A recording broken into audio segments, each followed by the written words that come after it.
everybody and welcome to M Lifestyle Interviews. Today we have with us the beautiful and talented Rachel Kerr. Hey. Hi, welcome. Thank you for having me. It's a pleasure. So first of all, Rachel Kerr, give us more character. Who are you? What do you do? And tell us something that no one knows about you. Oh wow. Who am I? I'm Rachel Kerr. I think over the years I've had so many different job titles. I think I'm known mostly for being a singer-songwriter, but I also have a number of businesses that I've recently launched. So I think comprehensively I'm a businesswoman. That's probably the best way to say it. I think, exactly. I think something that you don't know about me. Something you don't know about me. I guess I am a painter. I love to paint. Yes, I know I sing, I songwrite, and I do stuff like that, but I love painting. Arts and crafts, clay work, everything, that's me. Oh, that's great. Yeah. So you're all about the creativity then? Absolutely. We also heard in your, when you were thinking, you're like, you know how you think and you gave a couple notes. It's fine. I can help you. Okay, so, you look great today. Thank you. But one thing I've noticed about your style is you wear a lot of capes. What's the capes about? Is there a symbol behind them, or is there a story? You know what? I think it came a while ago. I was laughing with one of my friends, we were talking about how everybody has that one thing that makes them feel like a superhero. Whether you're on stage, whether you have your mic, whether you have, as if you're a makeup artist, your brush, somebody has something that makes them a superhero. And not only that, I remember it was a time in my life when I was getting styled by a lot of different people for different video and photo shoots, and a lot of the things I was being put in, I want to be known as more than just a body. I want to be known as a talent. I want to know that, you know, there's more about me than just my body. So I remember thinking, imagine if I had like a cape I could put on that kind of not concealed my curves, but showed that I was more than just a body, but I was a voice in something else. And I remember my friend showed me a blazer and was like, Rachel, here's your new uniform, or here's your new cape. And I put it on and I was like, this is it. Actually, yeah. Not every day walk on stage and just have nothing showing. Some days cover up and do something that's new. I'm not going to get twisted. Sometimes I like to turn up. But you know what I mean? But on stage, sometimes it's just nice to have your strength outfit. And for me, that was it. I mean, like, to be honest, I'm kind of steering away from capes now and thinking of new different things. But honestly, it's kind of the thing that I put on stage and it makes me feel strong, like I can do what I need to do. How many capes have you got in your wardrobe? Too many. Too many. Over 20? Probably not even that much. I gave a lot to charity recently. Oh, okay. I did give a lot away. But before then, oh yeah, more than 20. Oh wow. But you know it's deep when your mentor is saying to you, it's enough.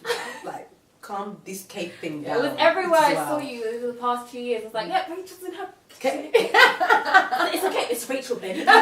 Exactly. All right then. So you've sang for Bill Clinton, David Cameron, you've won a MOBO, you're a Grammy Award member, and you've done what other exciting considerations have happened in your career? Wow. Honestly, I've been so fortunate and so blessed. There's been so many things. So you mentioned quite a few, but I think the thing is, whenever something new or new opportunity opens, I really don't take it for granted. Because I wasn't a child star. I haven't been doing this since I was like 6. I was originally a lawyer. I then moved on to do music. So I know what it's like to live a 9 to 5 and not 100% be happy. Okay. So when you start following your dreams and opportunities open to you, it really is something that's very humbling. So there've been a few things, but everything genuinely is an incredible blessing. Okay. Well, you said you weren't a child star, but I think there's a video of you on Stars in Their Eyes at 14. Yeah, 14, 15. Yes, that's right. Yeah. So was that when you literally started your break? Would you say that was your breakthrough into... So it was my first insight into the real industry. Okay. So I was singing all my life, like at church, youth groups, like school choir. I've always been singing. But it's the first time I got a chance to really see what's involved with being a musician. And it was so much fun. I mean, I still can't say that I was a child star because after that wrapped, I went straight back to school and did my GCSEs and went to uni. So yeah, but it was amazing. That's it. My mum and dad were like, no, you must get this exam. So yeah. Okay, so you've worked with or toured with Donald Jones, Music Soul Child, Kirk Franklin. Who are your favourites and who else do you want to work with? Honestly, I think those people were amazing. They were amazing. But 2 of my most favourite recently have been Lauryn Hill and Brandy. I'll tell you why. I've been listening to them all my life. And not just listening to them, but like inspired by them actively. I think for me, them and Asha. Asha was so sweet. Such a wonderful woman. I think the women, it's something about ladies, something about powerful women. Girl power. Honestly, I get so inspired by strong, beautiful women. So for me, being with them, and not just being with them, but them being so humble and inviting and encouraging all day. Okay. Yeah.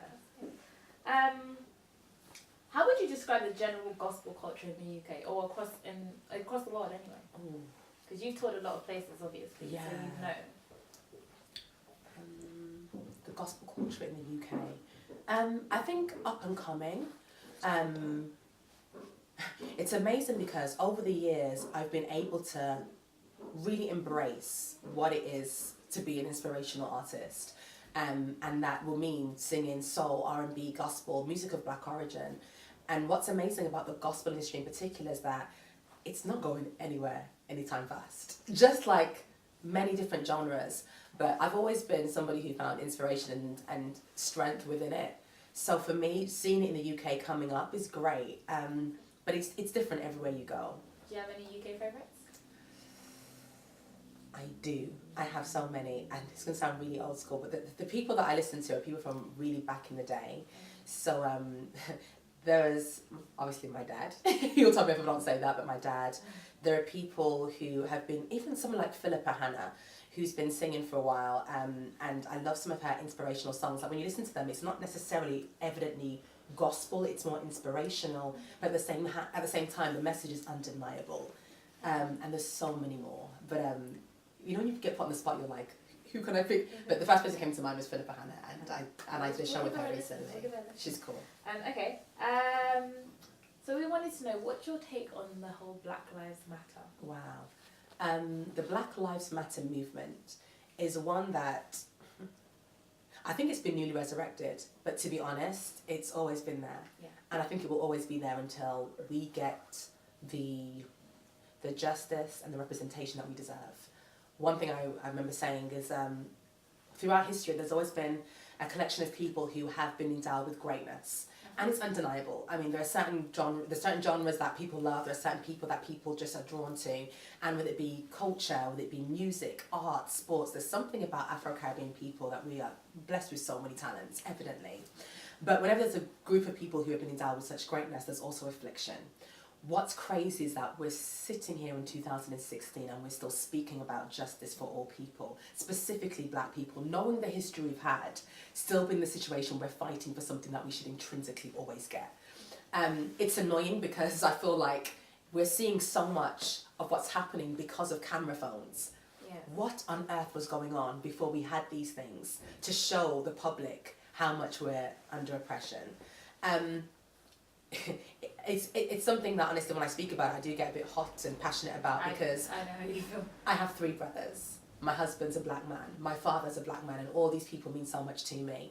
And to know that them walking down the street could potentially be life-threatening, that's a problem. So I think now is the time for justice, and I think, long story short, enough's enough. Enough's enough. I like that. Enough's enough. Mm-hmm. Okay, so to lighten the mood, we're going to have a little game. Okay. Because you're a singer, and I used to be in a gospel choir Oh, for real? in uni. You actually hosted the show, UGCY. Yes, I remember. Oh, God. Okay. So we're going to do a bit of harmonies. Okay, all right. So I just want you to harmonise what I've got. You know, that makes me sound better instead of going up against you because I don't think I can do that. Let's work together, that's okay. Work together. So we'll do 2 songs. Mm-hmm. First one's going to be For Your Glory. Okay, yeah. Okay. Okay. For your glory. Well, to lighten the mood. And it's basically a harmony game. Okay. So I'll sing a song, Mm-hmm. and I just want you to come in with your harmonies. Let go. I can't go against you. No, we'll work together, that's cool. So first song, we're going to do 2 songs. Our first song is For Your Glory. Yes. All right. Okay. I'm going to go, and then come in when you're ready. There you go. For your glory, I will do anything just to please you, to behold you as my King. For your glory, I will do anything just to please you, to behold you as my King. I wanna be where you are. thought you were going there. I was wondering. All right then. Right, we'll give you another one. All right, cool. Let's see, where can we go? Who's your favourite female artist? Lauryn Hill. Should we know? I Okay, don't know. no, wait. If not, Brandy. The Boy Is Mine. Hey, okay. We're gonna fight over who now? Can you imagine? We've gone from For Your Glory to That's My Boy. Okay, I can't remember the words, is it? You need to give it up. Haven't had enough. It's not hard to see. The boy is mine. I'm sorry that you seem to be confused. He belongs to me. The boy is mine. Nice. Okay, thank you very much for that. You're so welcome. Just to sign off, what advice can you give to M Lifestyle readers that want to go into entertainment? I would say to everyone who's wanting to go into entertainment, 3 things. Number 1, have a really clear sense of who you are. You're going into an industry where there are many who have gone before you, and people will try and carve you and make you into something potentially that you're not. So know who you are and really stick to it. Second thing I would say is to invest in your gift, invest in your talents. I realised recently how important it is to do that, and I started launching some performing arts schools called Singer-Size that really will be teaching likes of Tiwa Savage, YJ, P Squared, all these people, and we're all about investing in your talent and make yourself great. So number 2, find a great place to invest in yourself. And number 3, go hard or go home. It's hard work, but when you believe in yourself and you put your hand to the plough, God really will bless you. So believe in yourself, invest in your talent, but also have a clear sense of who you are and go forth. All right then, thank you very much. It was a pleasure having you, pleasure meeting you.